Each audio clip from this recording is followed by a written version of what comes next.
Halo, selamat datang dan salam bertemu kembali dalam pembahasan seputar ilmu teologi. Kali ini kita akan membahas tentang yaitu masalah percintaan yang berbeda agama. Kali ini kita akan mengkritik sebuah lagu atau mengkritik lagu dari Lely Tanjung, yaitu dengan judul Holong Beda Agama, dan yang paling terkenal itu dari lagu Vicky Salamaur dari Ambon, yaitu Cinta Beda Agama. Nah, kita akan mengkaitkannya dengan bagaimana tanggapan Alkitab kepada perbedaan perkawinan beda agama. Apa itu perkawinan beda agama dan bagaimana Alkitab menanggapi.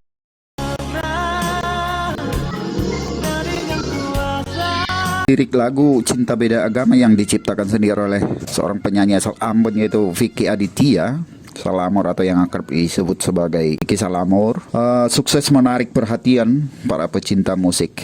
Yang lagu yang menyentuh hati ini juga menjadi perhatian para pecinta musik di akun YouTube-nya yang sudah ditonton sebanyak 30 juta lebih pengunjung. Makna lagu ini menceritakan tentang sepasang kekasih yang berbeda agama. Walaupun agama mereka berbeda, tetapi mereka masih ingin bersama untuk selamanya tanpa mempedulikan omongan orang lain. Cinta bisa datang dari mana saja, kapan saja, dan kepada siapa saja.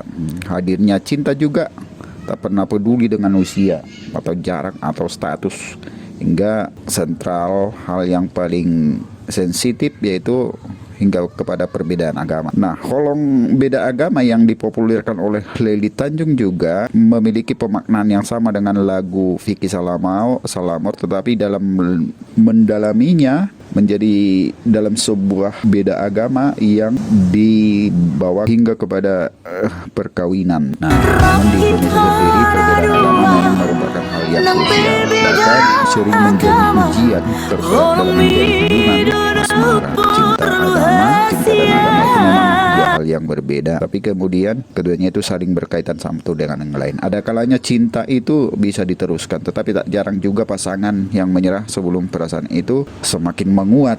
Jadi ada perbedaan agama itu menjadi dua sisi yang saling berkonflik. Ketika cinta diutamakan, maka itu akan ditabrak. Aturan-aturan agama akan ditabrak dengan dasar telah cinta. Namun bagaimana kita akan menanggapi ini dari segi Alkitab? Manusia merupakan makhluk sosial di mana tidak dapat hidup secara sendiri dan memang memerlukan orang lain sebagai teman atau meneruskan kehidupannya di dunia.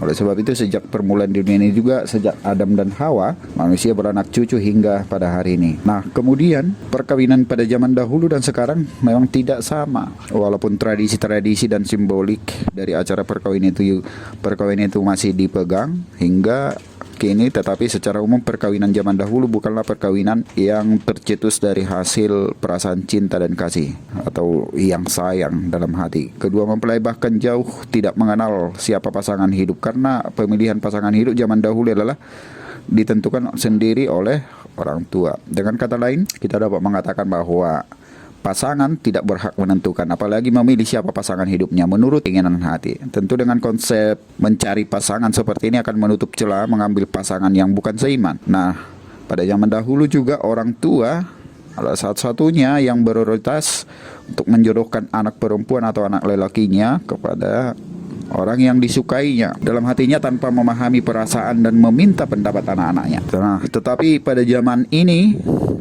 saat ini bukan lagi demikian. Itu sudah menjauh atau sudah hilang.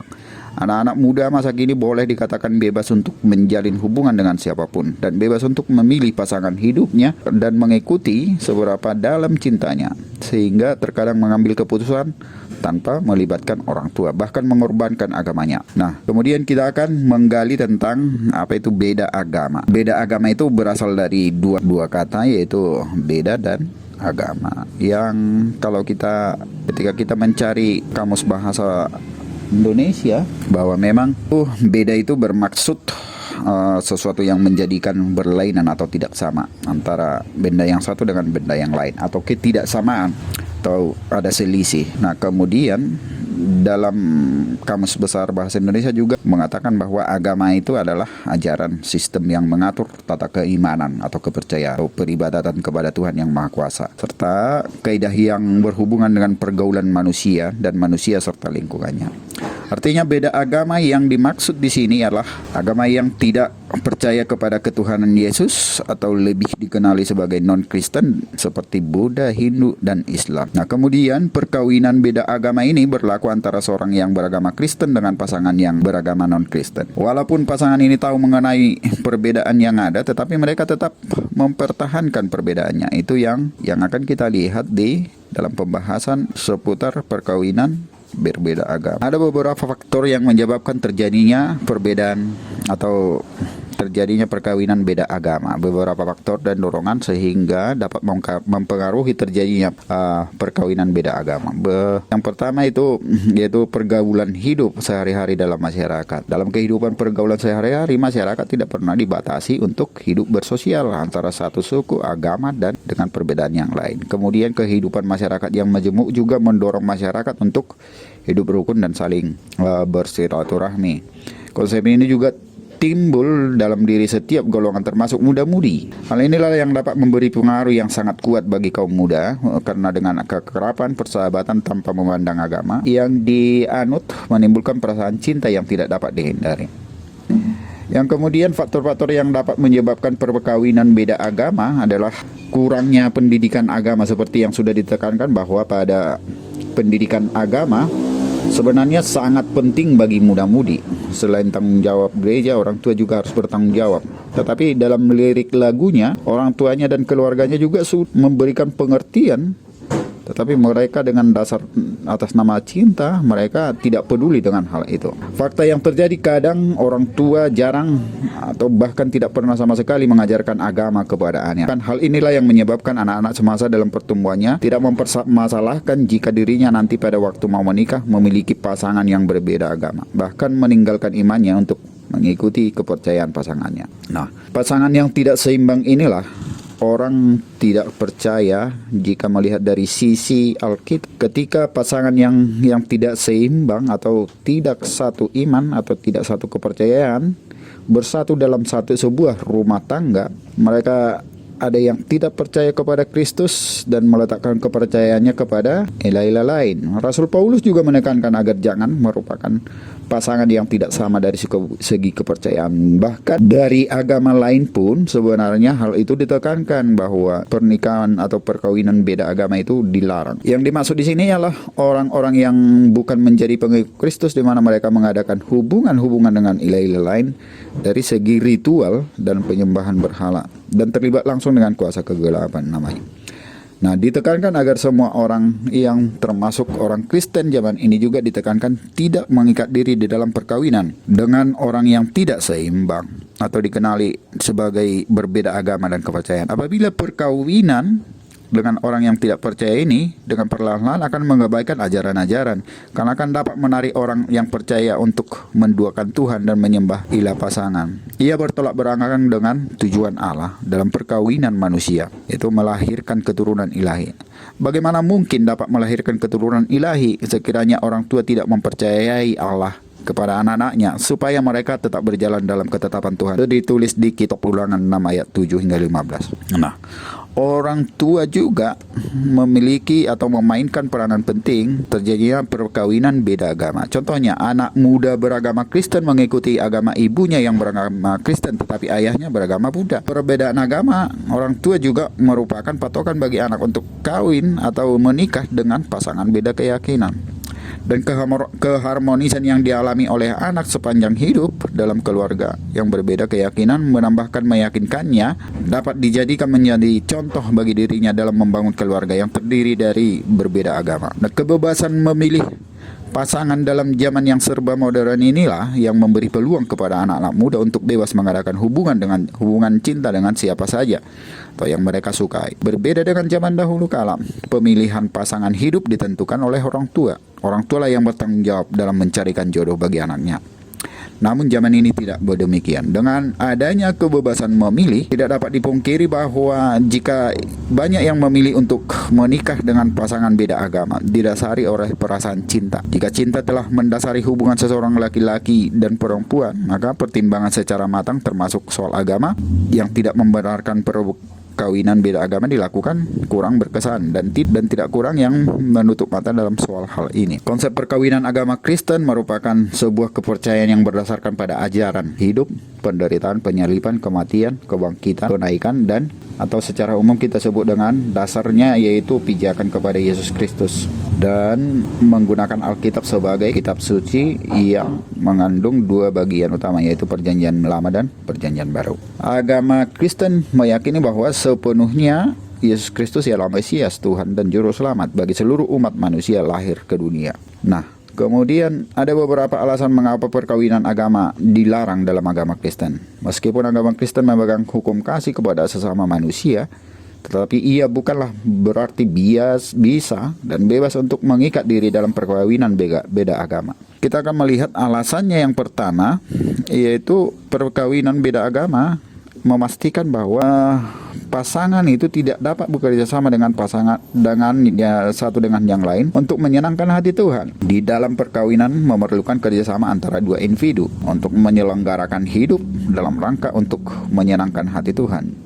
Jika pasangan adalah beda agama, pasti hal ini tidak bisa dicapai.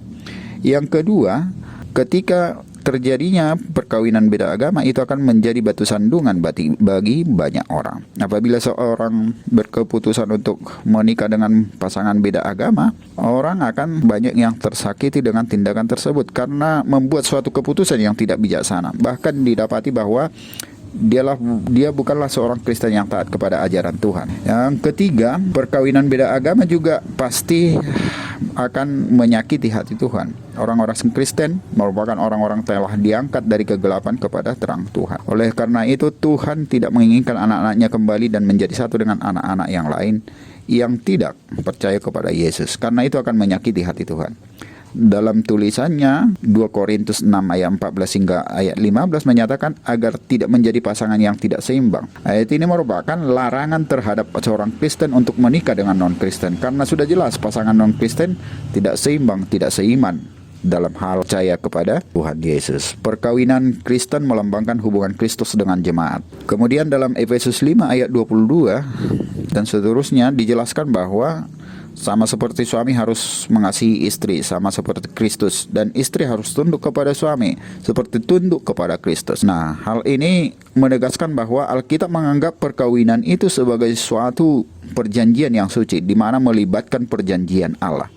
Seperti di kitab Amsal 2 ayat 17, yaitu yang meninggalkan teman hidup masa mudanya dan melupakan perjanjian Allahnya. Di sini dijelaskan bahwa Allah sendiri terlibat dalam perjanjian pernikahan. Allah juga yang merencanakan sehingga terbentuknya institusi keluarga serta menjadi saksi dalam perjanjian yang dilakukan oleh kedua mempelai. Jadi dapat diartikan di sini bahwa pasangan hidup merupakan seorang laki-laki bagi wanita dan seorang wanita bagi laki-laki, di mana akan menjadi pelengkap hidupnya, menjadi teman dalam menjalani hidupnya, atau lebih jelas dikatakan sebagai suami dan istri. Nah, pasangan yang dipilih itu sebenarnya harus diantara yang seiman, yaitu menyembah dan percaya kepada Tuhan Yesus. Itu bagi pandangan perkawinan bagi agama Kristen. Kedua ialah pasangan yang bertekad untuk mengikat perjanjian pernikahan di hadapan Tuhan dan benar-benar paham bahwa Tuhan menjadi saksi atas perkawinan mereka kelak. Itu adalah dasar dari pernikahan itu. Yang ketiga, perkawinan itu juga harus bertekad untuk memelihara kekudusan dan kesetiaan. Sebagaimana Tuhan juga merencanakan dan menjadi saksi perkawinan itu kudus dan setia, maka pasangan dituntut juga bersikap kudus dan setia dalam hal perkawinan.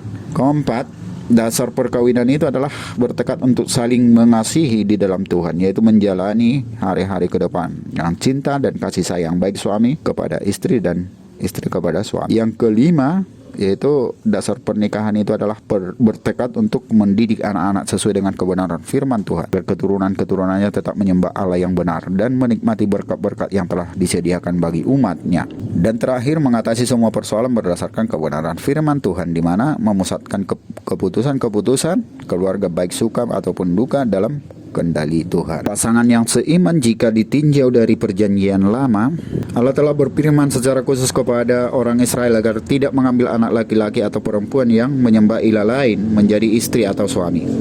Dan dalam perjanjian baru juga surat-surat yang ditulis oleh Rasul Paulus menyinggung mengenai pemilihan pasangan hidup. Ada 3 perkara yang ditemukan mengapa harus memilih yang seiman, yaitu pertama, agar keluarga yang dibangun nanti memiliki komitmen dalam iman, yaitu hanya menyembah Allah Abraham, Ishak dan Yakub yang sekarang dikenal sebagai Tuhan Yesus Kristus melalui karya dan penebusan dosa manusia, yaitu 2 Korintus 6 ayat 14 hingga 18. Yang kedua, pasangan yang seiman juga harus memiliki keyakinan yang benar agar dapat memegang doktrin yang alkitabiah di kitab 1 Yohanes 4 ayat 1 hingga ayat 6. Dan yang ketiga, tujuannya adalah agar keluarga yang akan dibangun kelak mempunyai komitmen untuk bergereja, karena Allah merencanakan keluarga agar tetap dalam persekutuan dengannya. Dan yang keempat adalah agar dapat menikmati berkat-berkat yang disediakan bagi manusia yang telah diciptanya. Komitmen menjaga kekudusan dan kesetiaan sebagaimana Allah yang mempersatukan manusia dalam ikatan pernikahan adalah kudus dan setia. Maka diharapkan bahwa pasangan juga memiliki sifat-sifat yang demikian, bertekad untuk memelihara kekudusan perkawinan dengan tidak mencemarkan diri dengan perzinahan, perbuatan tidak senonoh dan lain-lain yang dianggap melanggar kekudusan sebagai sebuah ikatan perkawinan. Kesetiaan juga dengan demikian tetap setia di samping pasangannya. Namun dalam komitmen saja pun masih kurang. Nah, di sini kita akan melihat bahwa kualitas hubungan sebuah keluarga perlu direncanakan dengan tepat, disusun secara baik atau kontekstual, dan terus dievaluasi untuk dapat terus dikembangkan. Saling mengasihi di dalam Tuhan.